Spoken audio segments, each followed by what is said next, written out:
tu as entendu parler de l'au-delà, n'est-ce pas? Je lui ai dit oui. Tu vas mourir, tu vas prendre le chemin des morts, que tout mort prend. Et il y a eu une réunion au ciel où nous t'avons choisi. Il m'a dit, couche-toi. Je me suis couché. J'ai senti que je montais. J'ai commencé à monter. C'était ça ma mort. Mon corps est resté. Et l'ange Gabriel m'a transporté. J'ai vu une longue route. Il m'a placé au milieu de la route. Il m'a dit. Là, c'est qui? L'ange Gabriel? L'ange Gabriel. Il m'a dit, prends ça. C'est ça le chemin des morts. L'un de ces anges me pose la question. Comment es-tu né? J'ai trouvé cette question banale.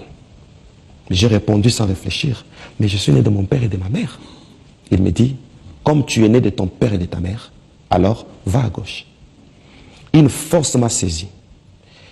Pendant que j'y allais, mon âge commençait à baisser. De la quarantaine, je me suis retrouvé à l'âge de 12 ans. Je suis entré dans le séjour des morts. Tonton Japo, j'ai vu un homme, le premier qui m'a accueilli. Je regarde, je vois un membre de famille que je connaissais. Un proche qui est mort il y a longtemps. Il me dit, Moïse, qu'est-ce que tu fais ici? Moi, je lui pose la question. Mais toi, tu as servi le Seigneur. On m'a dit tantôt qu'ici, c'est pour les pécheurs. Tu es ancien de l'église, qu'est-ce que tu fais ici? Il baisse la tête. Confus, il me dit, de mon vivant, j'ai commis l'inceste. Et le jour où je suis mort, on m'a montré le film de l'inceste que j'avais commis. J'ai eu un fils. Je suis sorti avec une proche parenté. Et nous avons eu un fils. Et le fils là, c'est toi, Moïse. Oh oui. C'est encore plus compliqué. Oh. Jusqu'à l'âge de la quarantaine, je ne connaissais pas encore mon père. Et j'ai vu mon père dans le séjour des morts. Donc vous êtes le fruit de l'inceste? Je suis le fruit de l'inceste. Vous êtes invité, c'est par rapport à votre témoignage. Vous avez été visité par les 3 anges. Tout à fait. L'ange Gabriel, l'ange Michael, l'ange Merveille. Tout à fait. Parlez-nous-en, c'était comment? D'accord. L'histoire commence par une conviction que j'ai reçue. J'étais à la maison. Nous sommes en 2006, vers la fin de l'année 2006. J'ai reçu une conviction d'aller à l'église où je suis pasteur. Quand je suis arrivé à l'église, j'ai commencé à prier au nom de la conviction. Mais après ma prière, la conviction m'a retenu et je suis resté à l'église. J'ai passé une nuit à l'église. Un jour, 2 jours, je n'avais pas envie de rentrer. J'ai fait 1 mois, 2 mois, jusqu'au 8e mois. C'est au 8e mois que le ciel avait prévu pour me surprendre. Après ma prière, c'était un certain samedi, il y a le bien-aimé qui était parti à l'évangélisation. Quand je finis la prière, j'ai vu 3 personnes habillées en blanc adhérer à l'église. C'était des personnes élancées, c'était des vaillants. Et vous devriez estimer leur taille. Oui, c'est possible d'estimer une taille d'une moyenne de 3 mètres. Okay. C'est énorme. C'est énorme. C'était des vaillants. Et ils avaient des ailes? Ils n'avaient pas des ailes. Ils étaient habillés en blanc. Ils ne pétinaient pas le sol. À plus ou moins 50 cm au-dessus du sol. Ils planaient juste? Ils planaient. C'est ça le mot. Ils ne marchaient pas, mais ils se mouvaient. Okay. Ils se déplaçaient. Quand ils se sont approchés de moi, ils ont pris la parole. Le premier s'est présenté pour dire « Mon nom est Gabriel ». C'est par là que l'histoire commence. Tonton Jaco, c'était une visitation, avec les yeux ouverts. Pas une vision, pas un rêve. Pas un songe. Pas un songe, mais une apparition. Tel que vous me voyez là, comme ça. Tel que nous sommes en train de parler. À un moment, je me demandais, au cas où les gens venaient ici, qu'est-ce qu'ils vont dire? Ils vont dire Moïse est devenu fou. Tout à fait. Ainsi, le premier prend la parole, il dit, mon nom, c'est Gabriel. Je suis apparu à votre sœur Marie, qui a reçu la grâce de me voir. Je lui ai annoncé la bonne nouvelle. Et aujourd'hui, tu as la grâce de nous voir. Mais notez ceci, si vous les humains, vous arrivez à nous voir ainsi, sachez que le retour de celui qui vit pour l'éternité n'est pas pour longtemps. C'est réel. C'est réel. Je travaille dans le domaine de la révélation. Quand vous, chrétiens, vous dormez, je me sers de ma main droite que je pose sur votre front sans vous toucher et je vous communique des ondes et vous recevez des visions nocturnes. Vous avez des voix audibles parce que c'est mon domaine. Je te dirai beaucoup de choses. Ça, c'est l'ange Gabriel. L'ange Gabriel. Quand il a terminé, le deuxième qui prend la parole, il dit, mon nom, c'est Michael. Je crois que tu as entendu parler de moi dans les Écritures saintes. J'étais le chef d'équipe de ceux-là qui ont chassé les diables du ciel. Je te dirai beaucoup de choses sur les diables. Et j'ouvre une parenthèse. Il m'est arrivé, tonton Jaco, d'entrer dans une réunion animée par Satan, une réunion qui a fait 4 mois. Et Vous? Moi.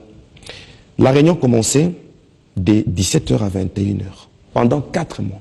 Et l'ange Michael m'a amené dans cette réunion et j'ai le contenu, le support de toute la réunion. De ce qui a été dit. On Pendant va y 4 arriver. mois. On va y arriver. Le troisième prend la parole, il parle différemment des autres. Il dit, mon nom est merveilleux. Moi, je travaille, d'abord, l'ange Michael m'a dit qu'il lui travaille dans le domaine du combat spirituel. Il m'a dit, je te dirai beaucoup de choses sur le combat spirituel. Mais le troisième était différent des autres. Il dit, mon nom est merveilleux. Je suis apparu à Jacob, je lui ai brisé l'emboîture de la hanche, j'ai changé son nom et il a été béni par moi. Ça, c'est l'ange merveilleux. L'ange merveilleux. Et par son langage, j'ai compris que c'était le Seigneur lui-même, mais tellement qu'il est glorieux, il a pris une forme angélique pour me permettre de le voir et le fixer. Parce que lui habite une lumière inaccessible.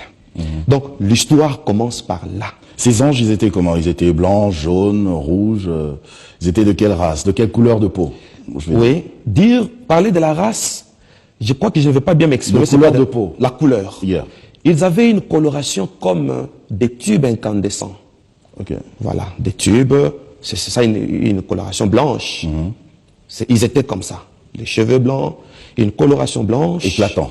Le blanc éclatant. Oui. Et leur habit était tout blanc, un blanc éclatant. Éclatant aussi. Et je me suis rendu compte que, vous voyez le papier duplicateur, c'est un blanc sale.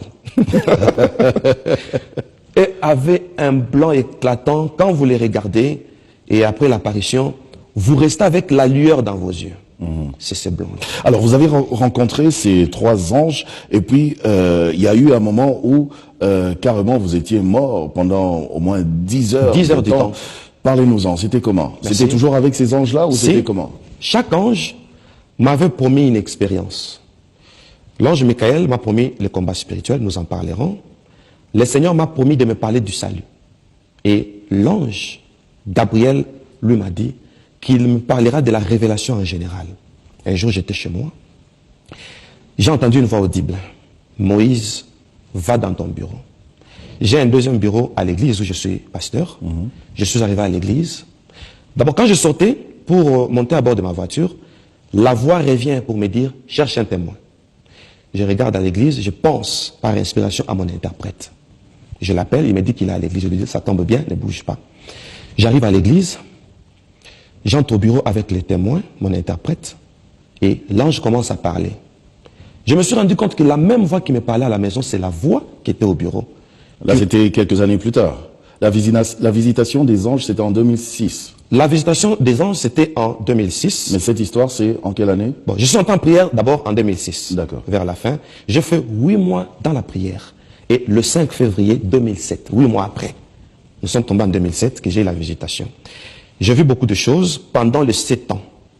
Mais la visite, ma mort pendant 10 heures de temps, c'était en 2014. En 2014. Oui. Donc nous sortons pour parler de l'expérience de 2014. Oui. D'après le programme du jour. Voilà. Alors, il me dit, ferme la porte. J'ai dit à mon témoin, mon Vous interprète, étiez dans le bureau, dans le bureau, à l'église, au sein de l'église. Le témoin, c'était l'évangéliste Joseph, qui est évangéliste au sein de l'Assemblée messianique à ma campagne. Et quand on ferme la porte, il me dit, couche-toi. Moi, je le voyais, mais l'évangéliste ne le voyait pas. Je me suis couché. Et il m'avoue pour dire, je vais mourir. Il s'adresse à l'évangéliste qui l'entendait, mais qui ne le voyait pas. Il dit, n'alerte personne. Toutes les heures que nous allons utiliser l'instrument, il m'a surnommé instrument. J'avais compris pourquoi il m'avait surnommé instrument. Peut-être le long de l'émission, je vais expliquer. Alors il me dit, n'aie pas peur. Tu as entendu parler de l'au-delà, n'est-ce pas? Je lui ai dit oui. Tu vas mourir, tu vas prendre le chemin des morts, que tout mort prend. Et il y a eu une réunion au ciel où nous t'avons choisi. Vous n'avez pas eu peur pour dire, je suis trop jeune pour mourir quand même, j'ai pas envie de mourir moi. Bon, je n'ai pas eu peur, pourquoi? Quand vous fixez un ange, il vous communique une énergie. Vous vous voyez comme lui. Et quand il disparaît, vous rentrez en vous-même. Et c'est là que vous avez la chair de poule. Et pour rire un peu, la chair de poule c'est petit, la chair de canard. Donc c'est un peu ça. Alors, il a dit à mon témoin de faire une prière pour prendre mon esprit. Quand mon témoin priait, je sentais que je montais. Je commençais à monter. C'était ça ma mort. Mon corps est resté. Et l'ange Gabriel m'a transporté. J'ai vu une longue route. D'abord, au-delà des nuages. Au-delà du soleil, c'est très loin. J'ai vu une longue route. Et je suis allé. Il m'a placé au milieu de la route. Il m'a dit. Là, c'est qui? L'ange Gabriel. L'ange Gabriel. Il m'a dit, prends ça. C'est ça le chemin des morts. Moi, je ne savais pas que j'étais mort. Mais mon corps était resté inerte. Mon témoin vivait la scène. J'ai pris cette route. Et lui, pendant ce temps, il faisait quoi? Il continuait à prier? Le témoin. Ah, d'accord. Il ne priait pas. Tout ce que j'entendais, bon, tout ce que je voyais, lui entendait ça dans mon bureau. On lui a donné la capacité d'entendre tout ce qui s'est passé à l'au-delà. Et il était en train d'écrire. Et il a ce support-là jusqu'aujourd'hui. Je suis arrivé au fond de cette route, qui était en forme d'une avenue toute droite. J'ai vu une bifurcation. À cette bifurcation, il y avait une direction vers la gauche, au fond de laquelle il y avait une porte à double battant. Vers la droite, il y avait encore une deuxième porte à double battant. L'ange Gabriel a disparu. J'ai vu d'autres anges, les anges de l'au-delà, qui m'ont accueilli. Eux, ils avaient des ailes? Ils n'avaient pas des ailes. Et tout ça. Mais c'est quoi cette image alors qu'on nous montre tout le temps? Enfin, c'est une parenthèse. Oui, c'est une parenthèse. Les anges avec les ailes. Les ailes. Il y a plusieurs catégories des anges. Il y a les anges, il y a les archanges, il y a les chérubins, il y a les séraphins. Et les archanges, ce sont des anges supérieurs. Ce sont des chefs. Et non pas des ailes. Oui. Mais il y a les milliers et des myriades d'anges et ont des ailes. Mais les chefs n'ont pas des ailes. Ce sont des anges au vol rapide. Ils apparaissent là où ils veulent. Donc ils se déplacent. Ils ne volent pas. Ils apparaissent. Ils ont cette dimension-là. Alors, vous avez vu les anges? J'ai vu les anges là. Il y avait une bifurcation. Ils m'ont accueilli pour dire bienvenue homme. C'est comme ça qu'ils m'ont surnommé. Tu as reçu la grâce d'arriver ici. Parce que l'au-delà a voulu que tu sois un témoin afin de dire à l'église du Seigneur tout ce qui se passe ici. L'au-delà, déjà, ça ressemble à quoi?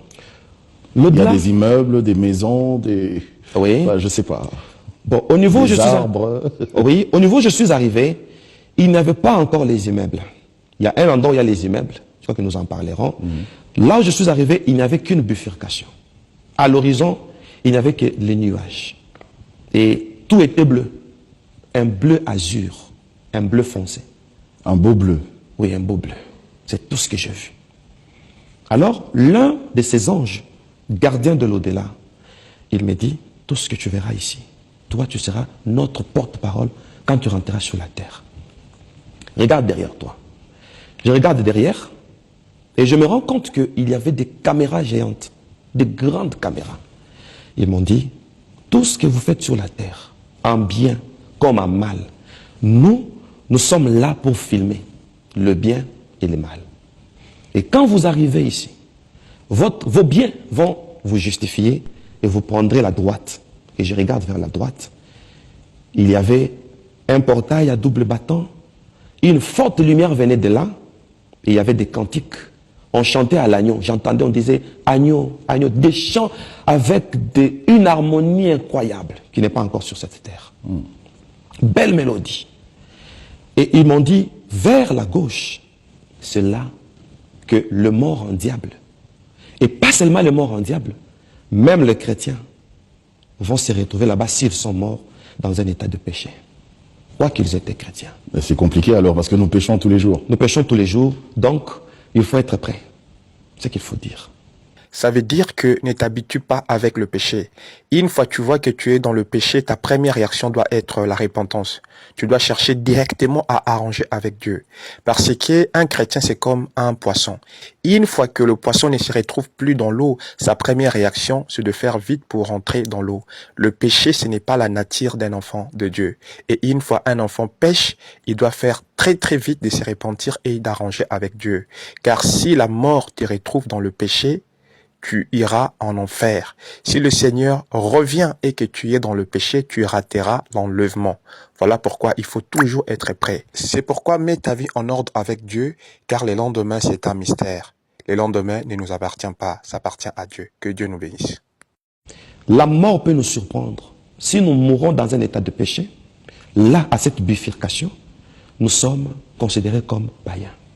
Donc, nous sommes chrétiens tous les jours et à tout temps. C'est ce qu'il faut souligner. Alors on me dit, vers la gauche, c'est là que vont le mort en diable et le chrétien qui sont morts dans un état de péché. Au bout de quelques minutes, il y avait d'autres morts qui venaient. Je me suis rendu compte qu'après chaque minute, il y a des milliers de morts qui meurent dans les quatre coins de la terre. Les gens meurent en masse, tout comme les gens naissent aussi en masse. Quand les gens venaient, le mort, qui venait fraîchement comme moi, je me suis rendu compte que tout mort qui arrivait, les caméras qui étaient là, il y avait beaucoup de grandes caméras, projetaient l'image du parcours de chacun. Et ils appelaient ça préjugement.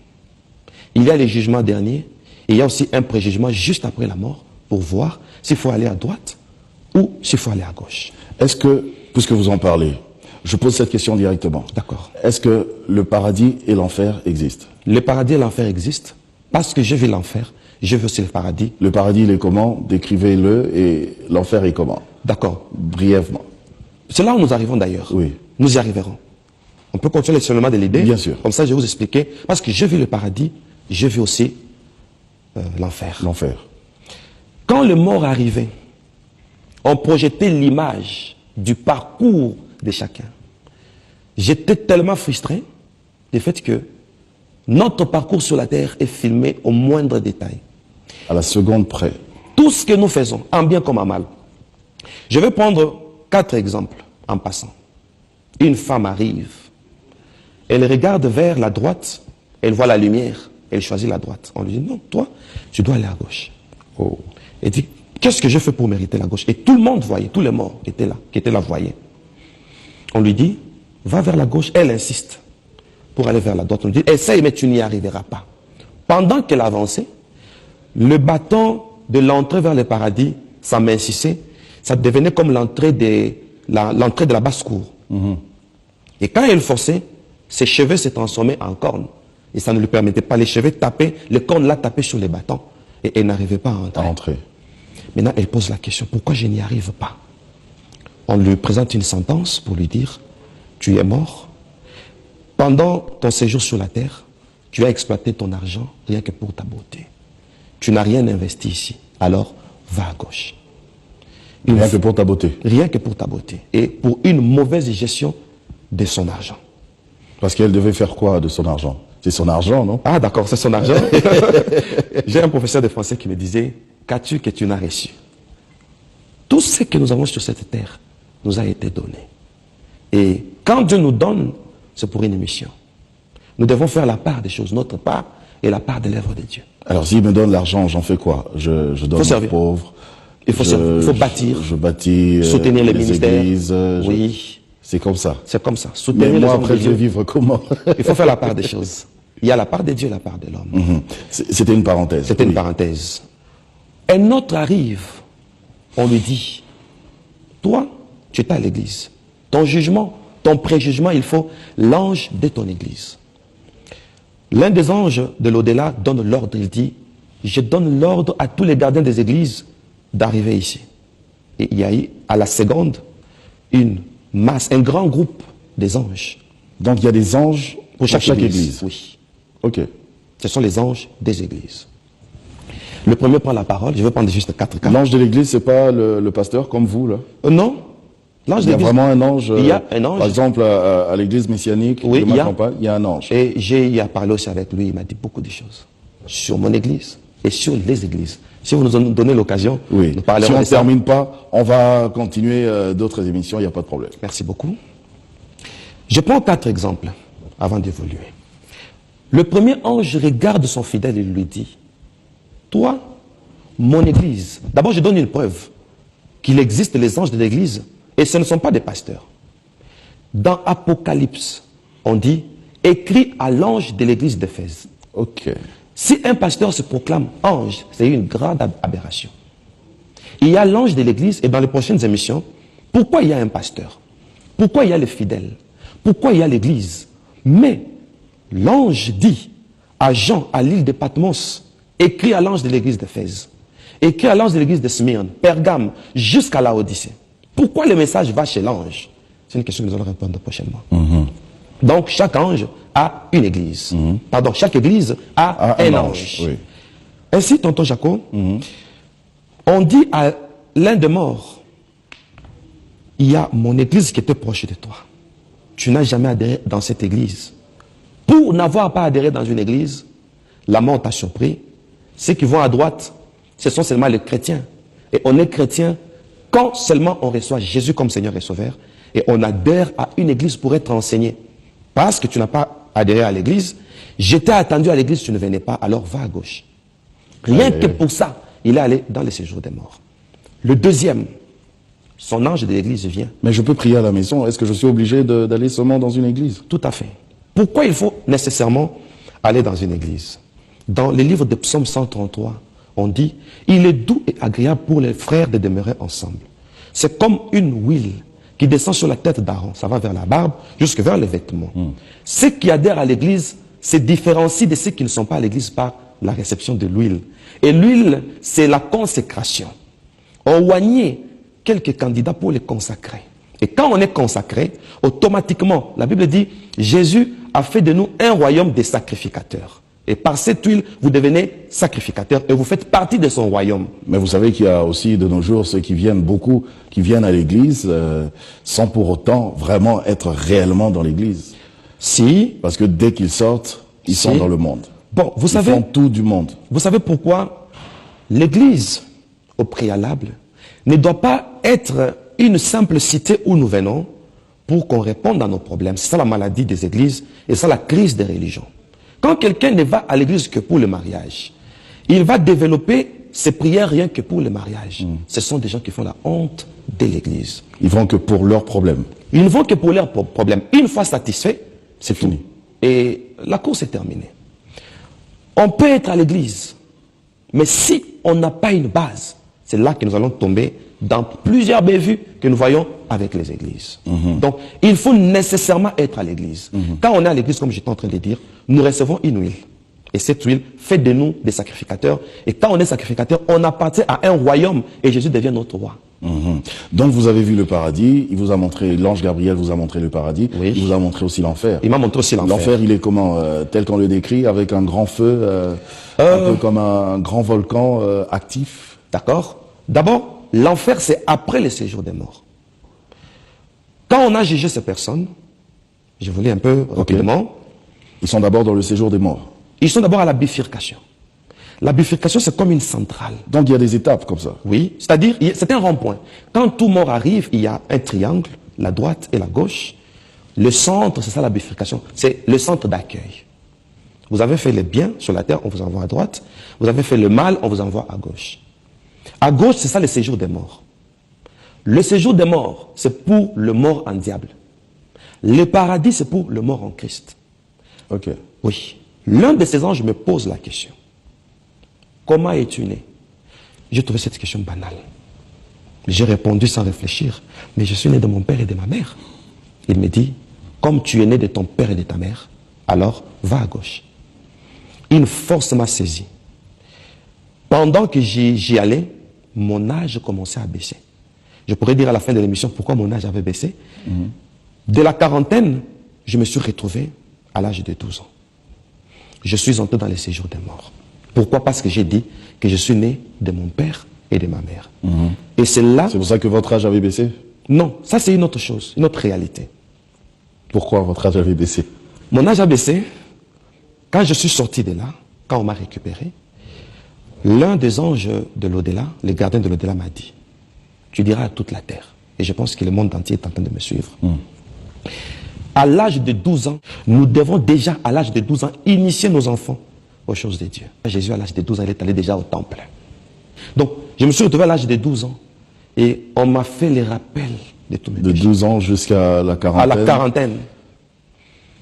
Et je suis entré dans les séjours des morts. Tonton Jacob, je vis un homme, le premier qui m'a accueilli. Je regarde, je vois un membre de famille que je connaissais.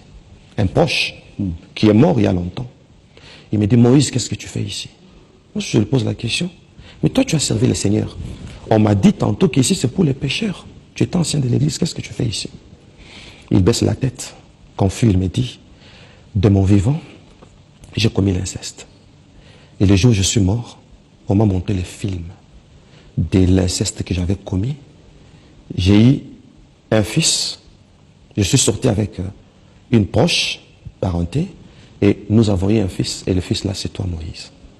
Oh oui. C'est encore plus compliqué. Oh. Jusqu'à l'âge de la quarantaine, je ne connaissais pas encore mon père.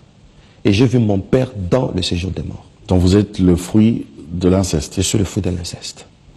Mais oui, mais l'inceste, comme tout autre péché, l'Éternel pardonne quand même, si on confesse cela. Si on confesse, si on se répand. Si on se répand sincèrement. Et si on passe aussi par le baptême. Je veux souligner l'importance du baptême aujourd'hui.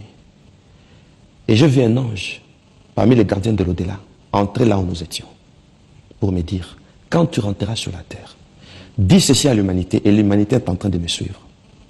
Tous ceux qui ont commis l'inceste, tous ceux qui ont fait des rapports sexuels avant le mariage, tous les fiancés qui se sont connus avant la bénédiction nuptiale, tous les polygames, nous les attendons ici. Ils vont entrer dans les séjours des morts. Même s'ils se répandent maintenant? Et il ajoute pour dire, ça c'est une belle question. Il me dit, apparemment, à vous entendre parler, pasteur, les téléspectateurs risquent d'être effrayés de penser qu'on a un Dieu, finalement, qui n'est pas miséricordieux. D'accord. Parce qu'on nous dit que quand on est une nouvelle créature, les choses anciennes sont passées, et voici toutes choses sont devenues nouvelles. Et puis si on se répand de nos péchés, d'accord. Maintenant, il est juste et fidèle pour nous les pardonner. C'est ça maintenant la miséricorde de Dieu. Mais laquelle? Cet ange me dit, quand tu rentreras sur la terre. Moi j'avais connu des relations sexuelles avant le mariage. Je suis né de nouveau et cette sentence continue comme toujours pèse sur moi. Il n'y a aucune condamnation pour ceux qui sont en Jésus.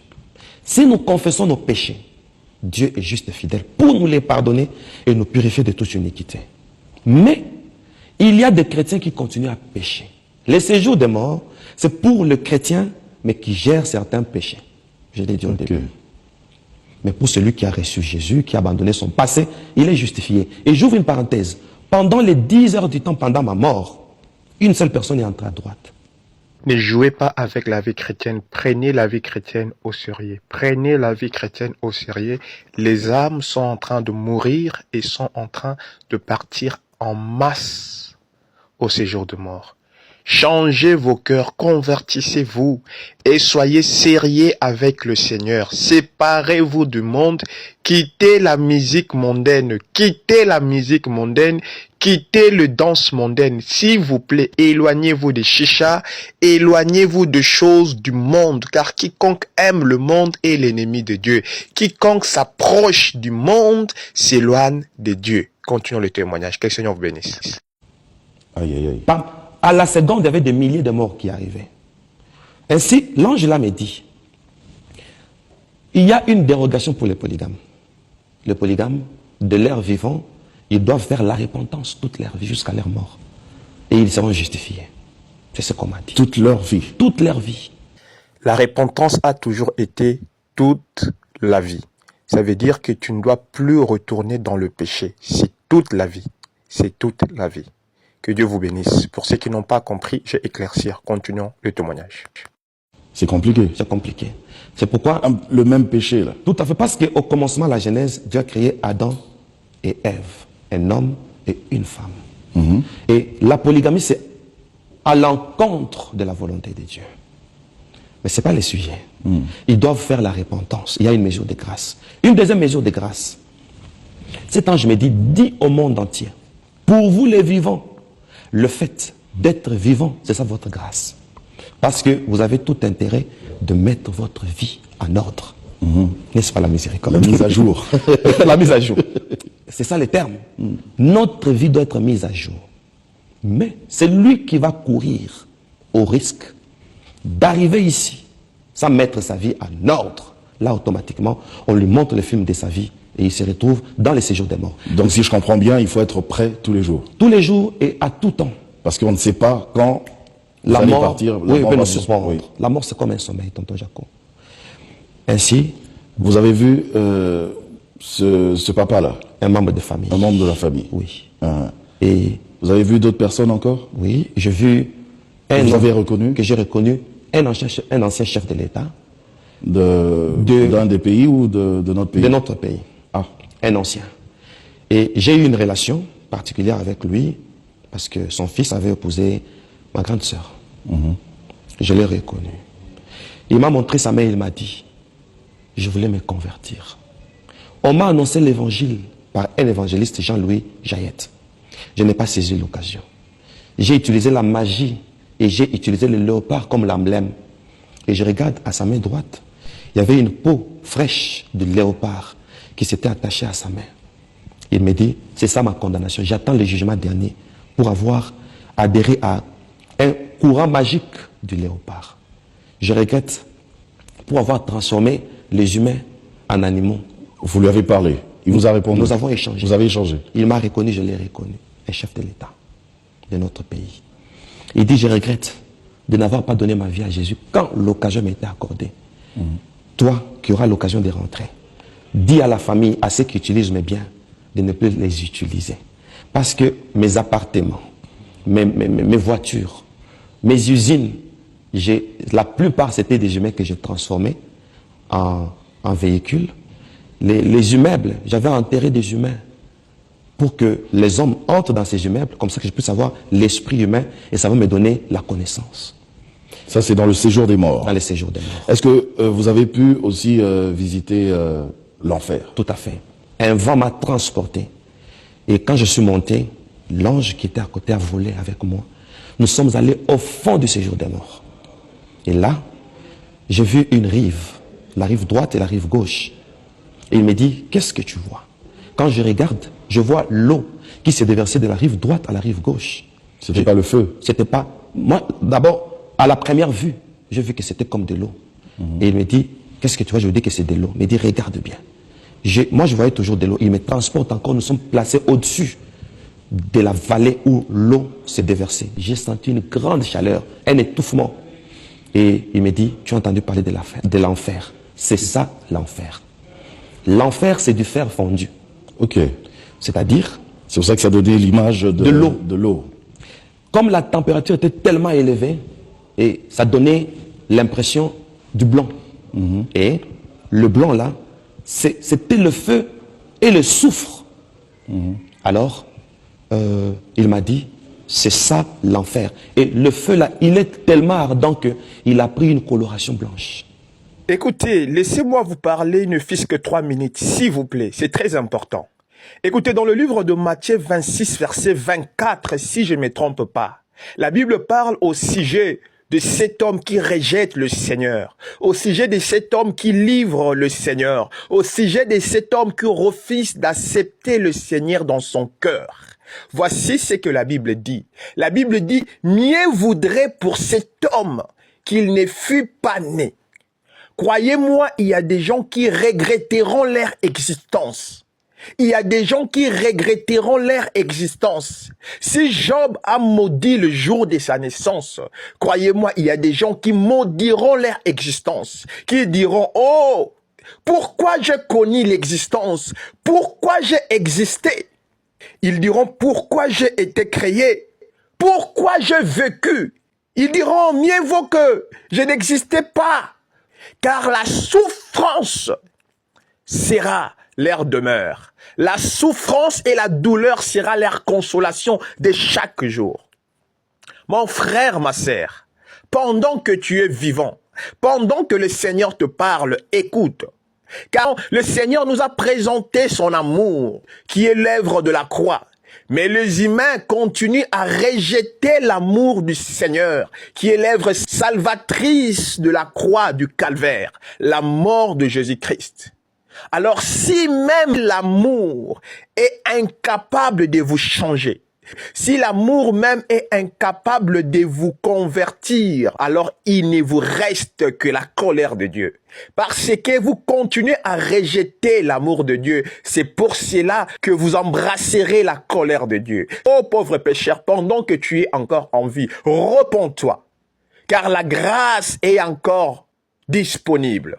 Pauvre pécheur, repens-toi, change tes voies, convertis-toi, car la colère de Dieu est immaîtrisable. La Bible dit même le ciel et la terre fuient. Ne cherchez pas à connaître la colère de Dieu, mais acceptez son amour. Et fuyez le péché, que Dieu vous bénisse. Ok. C'est ça l'enfer. Il me pose une question. Regarde à l'enfer, il y a combien de personnes? Je regarde, je ne vois personne. Il me dit, il n'y a encore personne à l'enfer. Dis au monde entier, vous les vivants, la vie est pour vous une grâce. Évitez d'arriver en ces lieux. C'est ça le message qu'on m'a donné.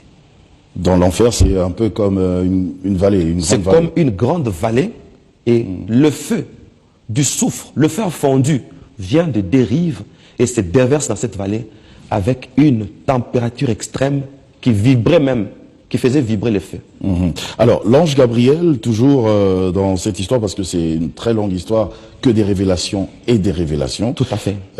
Vous a montré aussi les ruses du diable, les techniques, les moyens que le diable utilise pour que la majorité entre dans cette vallée. Oui. Et quelles sont ces techniques?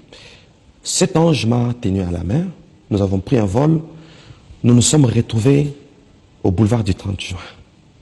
Notre boulevard du 30 juin. Notre boulevard du 30 juin. Il me dit, regarde les astuces du diable pour que la majorité aille en enfer. Il me montre un billet vert. Je regarde, je vois les dollars. Il me dit, l'étymologie de dollar, ça veut dire vallée. Dollar, ça veut dire vallée. Vallée. C'est en quelle langue? Je ne connais pas la langue. Mais après cette expérience, curieusement... Vallée comme la vallée que vous aviez vue, l'enfer. Comme la vallée que j'ai vue. Une parenthèse, curieusement, je suis allé sur Internet. J'ai écrit dollar, plus étymologie. On a écrit vallée. Vous pouvez se faire cette recherche. La langue, je ne connais pas. Mais j'étais surpris que le dollar symbolise vallée.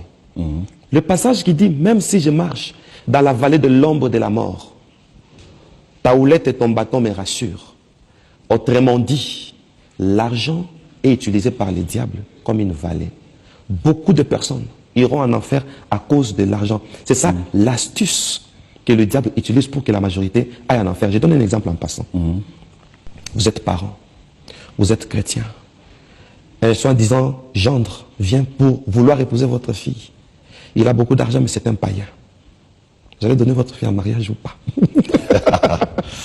Ça, je sais pas. Mais je crois que on va d'ailleurs s'arrêter là. On a une prochaine émission qui nous attend. Oui. Mais pour aujourd'hui, on s'arrête là parce que pressé par le temps. Nous, on vous dit merci, Pasteur Moïse, d'être passé, d'avoir accepté notre invitation. Oui. Merci également à tous les téléspectateurs. Vous avez des questions en suspens, continuez à nous écrire. De cette manière, abonnez-vous pour que vous ne puissiez pas manquer nos prochaines vidéos. Vous s'abonner pour ne pas manquer ma prochaine vidéo nabisoté. Que le Seigneur vous bénisse. Amen. Ne vous levez pas sans le bon berger. Vous n'irez pas loin. Le monde est un piège. Tout autour de vous, c'est la désolation. N'allez pas sans Christ, je répète. Et vous qui nous suivez à la maison, si vous êtes sans Christ, croyez-moi, vous êtes à la merci du prédateur. Tout peut vous arriver, la nuit ou le jour. Le diable peut faire de vous ce qu'il veut. Un petit démon peut vous démanteler comme il veut.